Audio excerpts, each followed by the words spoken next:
Welcome back. Hope you're enjoying your holiday. Lot to talk about. I think that's important right now because you guys saw me talk live about the DeAndre Hopkins questions. I know you guys still have questions about that. Dan is with me after having a very busy day. We're going to talk some barbecue tonight as well because we have to at this point. Not something we do every time, but like this time of year, it feels about right. I got the haircut. Yeah, it looks good. There's ribs on the grill. Like it feels like summer now, right? That's the way that goes. So, folks, welcome. This is Dan Harms. I'm Ryan Tracy. This is RGR Football. Welcome. We hope that you're enjoying your holiday. I will be on at least. Not trying to commit, Dan, on a holiday tomorrow, but I will be live. Maybe a little bit later than normal tomorrow night, but we should be around. As it is Q&A Monday. If you're new to the channel, like, sub, hit the bell. If you are not, there's a great discussion going on in the chat, so jump in there with one of our mods. Gary is in the house. Appreciate you, Gary. Thank you as always. Nice to see Talon and Micah back. Hope you guys are doing well. We're not going to do a huge Q&A tonight. We'll probably get to a couple, but Dan, I think you got to show off before we get much farther about DeAndre. So you guys, if you follow me on Twitter, you know I'm a foodie. Okay, I love food. I love consuming it. I love trying new things, and I love making food. And one of the things that I've really taken off with, I think every single year I've gotten better, and I just made the best rack of ribs that I have ever made in my life. That's what I'm talking about. These are about 5 pounds. I get them and I trim them myself. So I take off that top part of the cartilage so you don't have to spend more for, trimmed spare ribs. I just get them and do it myself. It was super easy to figure that out. And I always go sweet rib. My wife and I love sweet ribs. So we do honey, brown sugar, and butter. After the 2 hours that it goes on, wrap it for 3 hours. Okay. 3 hours for me. Do you do the one, or are you just a 2-3 guy? 5 total hours? I'm a 2-3-1 guy. Okay. So, but the one thing that I did this time was that after it was done, wrapped, I took all the juices and I poured them in a little container. And every 15 minutes after, for that hour, I basted them. These, I'll tell you what, these took the cake right there. These were some of the best, if not the best, that I have made to this date. So yes, this was my adventure this today. That's awesome. I like it, man. I love seeing it too because I'm more of a base brown sugar cayenne paprika guy, but that's okay. The honey gets me a little bit. I'd rather put it on after myself, but that's cool. Now, when you say base, do you mop or do you pour? I poured it straight over. I let it caramelize on top. It gets that extra darkness, that extra char for you after, I don't know, man. Something about it. It gets me every time. It really does. I cheat. So I take my juices off and I reduce them in a pan on the stove with a little bit of probably lime juice to brighten it up a little bit. And then I go back and I mop with that. That works out pretty well too, but it isn't your traditional barbecue, right? It's definitely a brighter flavor. So for sure, I kind of like that. And now that I'm completely hungry, folks, I hope that you guys are too. We'll get to the meat of our discussion, and that is, nice. You see how we did that? Yeah.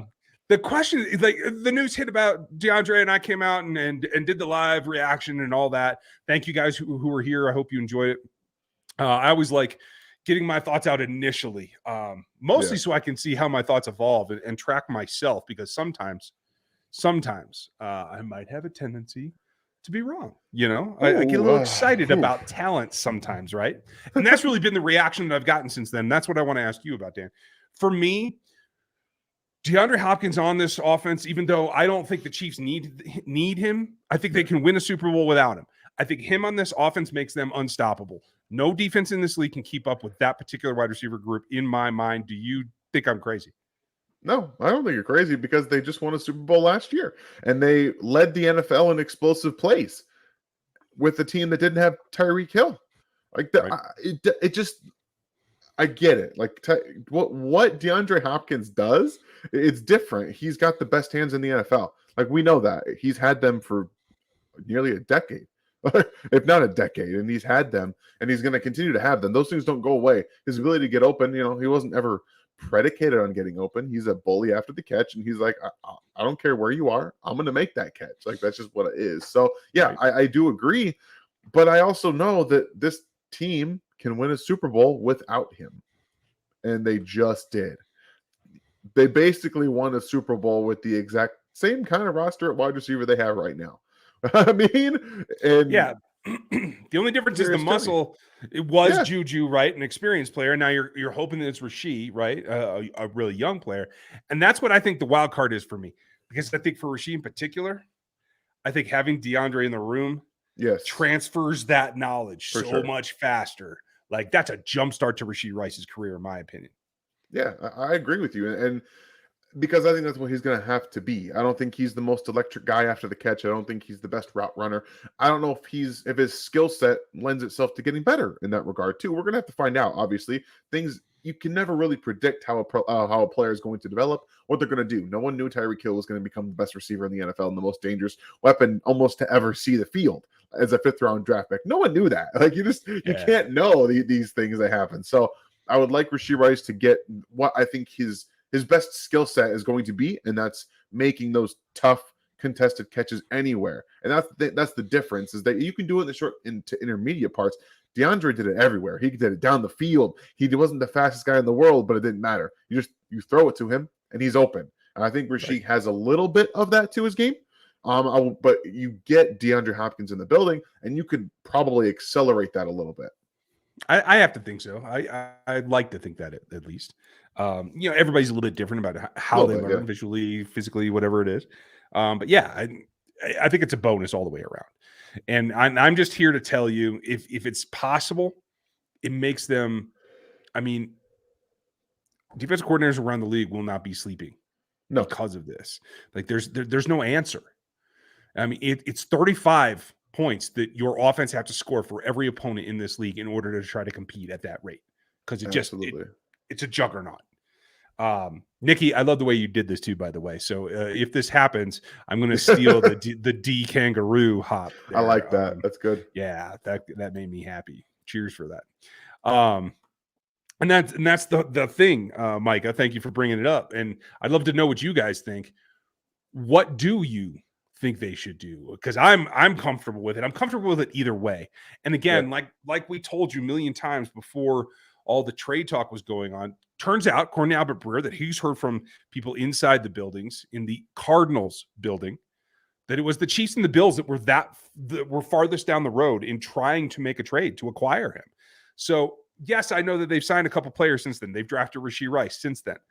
I don't think that changes anything. You hear Andy Reid and Brett Veach talk about it all the time. We want to put as many good players on this roster as possible.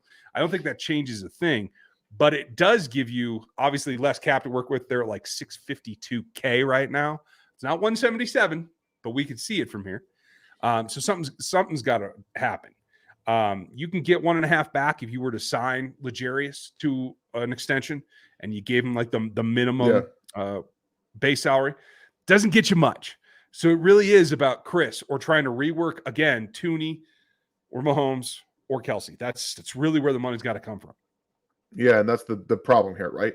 We don't know how much he's going to want, but apparently what we're seeing, which is not confirmed, is that he wants another big contract. And by all accounts, everyone's trying to get paid always one last time. Like, he wants to get paid one last time. And whether or not that's going to be with a contender, we're going to find out what he really cares about. And if it is about winning a Super Bowl, it's going to be coming to the Bills or the Chiefs. In essence, those are the two teams, at least in the AFC side, where you're going to have a shot. NFC, you probably don't have really a great chance of getting to the Eagles. Playing time, kind of different there with their skill setter already said in it. Granted, he'd be a great slot option in Philadelphia. I won't lie. Sure. But again, like you're trying to find the money. You're trying to figure out what he wants. And that's what this comes down to. The Chiefs have, in my mind, they have a number for DeAndre Hopkins. And they're going to say, look, if he comes here to meet with them, this is the number. We're not going over it. No, doesn't matter what you say. Doesn't matter what you do. This is the number. You want to win a chip? Come on. Play a little bit of ball. We'll get you some incentives. Okay? Right. But this is it. This is it. I think that's the way they have to go about it. And, a lot of folks reacted negatively to my pure speculation, but just in the mind of Joe Douglas and what I think they need to do to compete. Is that what you guys saw? That's what we're doing. Yeah, That is exactly what we did. It's what we ate for dinner, Avery. You ate those too. And did you take a picture? I did take a picture Yep. because they look delicious. Why? Were they good? Yeah. Yeah, you see, we got approval from the little one. So I mean, that's all that matters, right? that is all you're looking for. You say hi to everybody. Hi. Sorry, guys. Hi, lady. No, can I have? I know you can't hear me. I always talk like you can, though. But Mwah. Good night, sweetheart. I think in the end, night, Miss Good Avery. job. I think in the end, I think the Jets would be smart to give Yeah. Aaron Rodgers every weapon they can get. A lot of folks think I'm crazy about that. They have 19.6, I want to say, in cap space. They're like number 6 in the league right now. There are a few teams that have more cap space than them. So I could see it coming around. I have a feeling it's going to be in the AFC. Everybody really has to compete with Mahomes, and that's just the way it's going to have to be. Ravens are another one. Like, just keep adding, throw weapons at it. Don't. And honestly, if you're a team that thinks it has a chance in the AFC or the NFC, pretty much the AFC, don't let him go to Kansas City. That should be their mentality. If you have cap space, if you have the ability to do this, and you think you're in the win now window, Jacksonville is another place too, where you have all these different players, but I mean, he's better than Zay Jones. He's better than Zay Jones. He just is. So you should all really want to try to do that. But, at the end of the day, you can't make somebody do that. I saw he was in Houston. I don't know why he was in Houston, but I did see that he was there. So good for him. But if he is in Houston, that probably means that he might be looking money more than a chip at this point. Yeah, that could very well be true. Nick, thank you, buddy. Appreciate you. No question tonight, but I want to say I miss Tyrann Mathieu, one of my favorite Chiefs of all time, even though his time was short. Yeah. I mean, that's fair. He brings a specific edge, man. He's got his foot on the gas at all times, and I think that is great, and it can wear people out. So yeah. I don't know what's going to happen the rest of his year, but the years that he was here, Nick, I'm totally with you. He was worth his weight in gold. Yeah, he helped change the definition of this Chiefs defense. Like, it was different. It was him, Frank Clark, Chris Jones, like these guys changed the way we kind of think about the Chiefs defense in big moments and in big spots, and getting better throughout the end of the season. Like, you think about that team that won the Super Bowl, how much better they got, and how the leadership of Frank Clark and Tyrann Mathieu changed how they view how we all think about it. So yeah, I 100% understand the sentimental value that he has and what he brought to the Chiefs in that short time. But like Ryan said, that's why he was here for a short time. The wear does get to you a little bit, and with a guy who's as active on social media as he was in Kansas City, I can imagine that was not always the most fun for their PR department to deal with. Yeah, that's a very, very good point. It makes things hard to deal with. A little bit, just a little bit. Yeah, but hey, the times were there. You wouldn't have gotten there without him. So I mean, I'm happy for it, and I remember him fondly, not for sure, not burn out. So thank you, Nick. Appreciate you and your support, buddy. Folks, if you want to help the channel out, go get some gear, whether it's the MVP logo or the Rogue Nation you can see over on Dad's head. And the RGR one. I love the shield. I know, it's great. You can also hit the super chats, though, and we'll definitely answer everyone. We're not going to go super long tonight, but there's a couple of good questions in here, and we'll get to them. Are you happy with Josh Williams' progression last year? And do you think, or do you both think that he needs more work? Everybody needs more work. Till you're an all-pro, everybody needs work. But I mean, I was surprised he made such a leap in camp. I didn't expect that part, and I know everybody kind of turned and got down on him because Watson kind of caught up. But now I feel like he then came on at the end of the season too and showed a few more good things. So I like where he's progressed to this year, and he certainly needs more work. But I'm happy with it. Yeah, I think you should be a 4th-round draft pick out of Fayetteville State. Like this, it's not exactly somebody who was playing big league football in college. And when you have someone who can come in and give you good snaps. He played good snaps. Him and Jalen Watson had that 1-2. Where they're not, if they weren't doing a great job, they would switch the other one in. And I think that they're in a good spot at corner. Are they perfect? No, they have both things they have to work on. But Williams last year felt like the guy who was more of a man cover corner who you could, put him out there and he'd be physical, use that length, and just be kind of in the right spot in that man situation. And when you saw him having some struggle, it was against like guys who could break a little bit and could run a little bit better routes, and they could wiggle off him a little bit better. So I'd love to see him recognize route running a little bit better this year and maybe get a little more comfortable in zone, because that's the big difference between him and Jalen Watson, is that Watson looked comfortable in man and zone. So I'd like to see him take that step this year. And if he does, they're in a really, really good, tight spot in their outside corner position. Yeah, I like that. Daz, thank you, buddy. Appreciate you. What's the highest Veach would go for D-Hop? I mean, if they do the Jones, when they do the Jones deal, they could get anywhere, as I understand, from 16 to 22-ish back in cap space, depending on the structure, et cetera, right? I don't think you can chew up all that, but I do think you can go Juju 8-ish, 9-ish. I think if you have to push right now and you want to go incentive heavy because maybe you can't get all that cap space back, I think they can try to get it done for 5 or 6. A lot of folks think that's too rock bottom, and that's fine. But like you said, Dan, it's about is he here for the money, and is he here for the ring? And that's what we'll find out.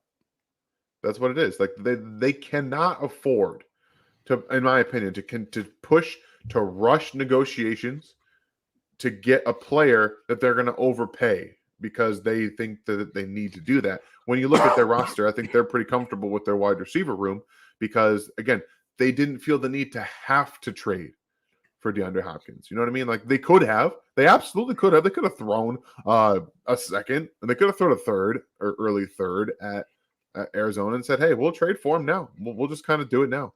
They didn't do that. So that tells you that they're pretty comfortable. And yes, it would be nice to have him. But I think the number is, like you said, closer to 7, 8 with incentive. Like that's like incentive built onto that. I think that's the number that they will have, that they will not go over. I don't think they want to get down that road of pushing double digits. Like the 15 that the Ravens got or paid for OBJ. They're not going down that road. Yeah, man. And that's difficult for me. Yeah. We'll see. Again, with so many other teams interested, a couple of teams, and it's funny because DeAndre was very important or very specific about, I like Kyler, but he's hurt, and I like Colt, but Colt's. I don't have a Pro Bowl quarterback right now, so he's that narrowed his list instantly to Bengals, Bills, Jets. I think, maybe Jags, Chiefs. It all depends on who's whispering in his ear. Red, how fast is Rice and how does he cut? Rice isn't a burner. A lot of the reason he gets comparisons to DeAndre is because he ran about the same speed. He was a 4.51 with a 1.15 split, though. He gets off the ball well. And so it's more about the explosive first step than the long range, in my opinion, for Rashee. He's got solid change of direction. He ended up, I believe it was 4th overall in the matrix across the board. His change of direction was a little bit lower, but his first step explosion, I think, was number 2 overall. I don't have my other laptop in front of me with the data in front of it, but I'll try to have that for you guys tomorrow night. You watched more film on him than I did. How did you feel that he moved? It's tough with guys that are playing through injury. And that was his senior season. He played through injury. And getting to see him at the Senior Bowl, I know reports out of Senior Bowl was that he was healthy. I'm not super sold that he was, because he didn't look as comfortable or as explosive as he tested. Now, maybe he just tested really well. That's something you have to consider. And I still believe his 2021 tape was better than his 22 tape. Was more consistent. It was more explosive. So that's what I lean to. And the testing matched better to that, in my opinion, than it did last year and during the Senior Bowl. But I will say that his Senior Bowl was not impressive. It was not. And that's something that I'm a little concerned with still. I know that they got to see him in person, much like I did. It was a little bit different because Patrick Mahomes is throwing the football. And maybe if Patrick Mahomes is throwing the football to you, you try a little bit harder. You're a little bit faster out of your stance. You're a little bit quicker on your breaks. I don't know. Maybe the fact that Max Duggan was throwing the football at the Senior Bowl just didn't work for him. I don't know. All I know is that the Chiefs liked him enough to trade up in the second round to get him. I am still not completely comfortable with their wide receiver evaluations. Personally, myself. Because, again, Sky was more like my wide receiver 9 last year, if I remember correctly. He's still a day 2 grade, but round 3. Rashee Rice, I had a third on him, and they trade up in the second to get him. So, and and again, I like Sky. He's a good player.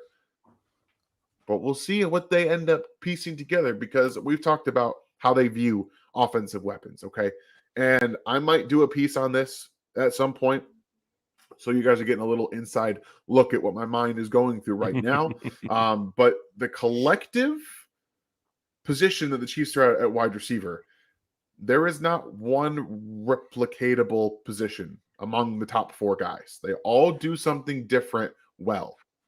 That's an interesting dynamic to look at, because if the Chiefs, again, if they think about offense as ingredients, not superstars, right?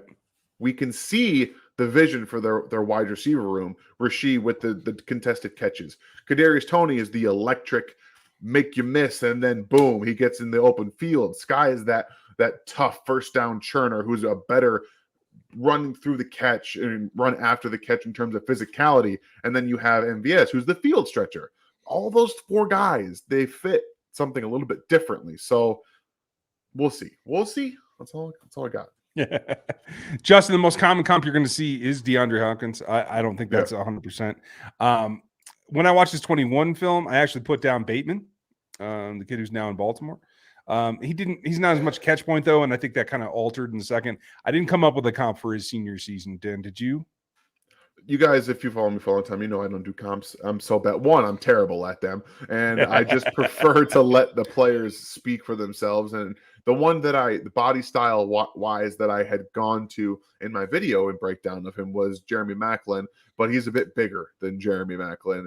And I thought some of the stylistic things that he did with the ball in his hand and running his routes reminded me, were more reminiscent. I even went back and I watched him a little bit so I could verify like my eye, so I wasn't crazy, but that's neither here nor there. I do the same thing, except I am crazy. Yeah, Don't do that. Works. All right, we're going to wrap it up with a few here. Kirk, hope you're doing well. If Jones and Twiney get new contracts, is that enough for D-Hop and Frank Clark? Yes, it should be. Yes. Is it just Jones and we pick up the 2? Who are you taking? I think the need's a little bit more dire at edge than it is at wide receiver. But I do think, and to answer where to go, Travis's question ties into yours real great. Yeah. Is Diop or Clark, or is it both? I think it's both. Yeah. I think they want to add good players at every position they possibly can and squeeze every dollar they can out of this. It's just about when and if they can beat that race. That's what it comes down to for me. Experience is invaluable in rosters like this. Young rosters, experience is invaluable. So I definitely think it's a both, not or situation. Jerome, the only problem with attainables, there's two types of incentives. They're expected to be earned and not expected.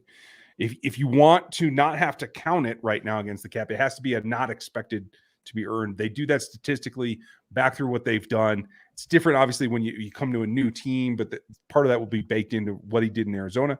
That's what the Chiefs receivers that you would slide him in to replace. I think the comparison would be specifically to Juju and what the expectation is there. So I think that's going to be a little bit difficult. And last one, we're going to wrap it up for you guys tonight. Where do you want to see Trent McDuffie improve? What is he need to do? This is a fantastic, Maestro. Thank you for the very last question for this, because if you guys will see this, if you can see this, I don't know if it will. Cannot. No. Oh, Trent McDuffie. There it is. Okay. It's a little blurry. So I guess I know what you're doing this week. So Trent McDuffie is the that was terrible. I'm sorry. It just did not come to fruition there. But Trent McDuffie is the idea behind my video for this week. So I'm going to go through his tape, which I'm doing right now. We're going to comb through, see what he needs to improve on. But I'll give you my first thing. Playing in the slot.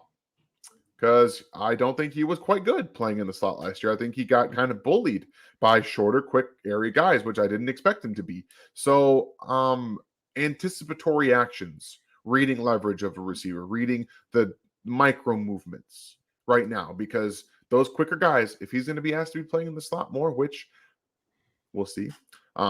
I have my opinions, which I'll save for the video. But if he's being asked to play in the slot more because L'Jarius Sneed is I'm him, I want the number one wide receiver on these teams, then he's going to have to get better at reading those subtle details and those little misgivings and playing better a little bit in space, because you have a ton of space to cover as a slot corner. So just that's my thing right now. I want to see a little bit more physicality out of him. I do think he was a little bit tentative with some of what I do feel he has as natural strength. But I also need to see him play the ball not to stop the pass and get a PBU. I need him to play the ball to take it away. That's what I'm looking for. Yeah. So that's a big one for me. But you guys have some great ideas. Make sure you get your questions ready, because tomorrow night is regular Q&A. I know it's a holiday night, but I'll be here. We'll run through it. Me too. I'll be there. And so you'll have your opportunity to ask your questions. I know everybody's in the midst of it. A lot of people are still traveling. I just got back from the lake here like an hour ago. Nice. So like everybody's out and doing stuff. So we're going to call it a night. But thank you for spending your time. Thank you for all the support and the super chats. Tomorrow night will be the Q&A. It'll be super easy. Be safe on your Memorial Day. Enjoy it and your families. I hope that you do well. And we'll see you tomorrow.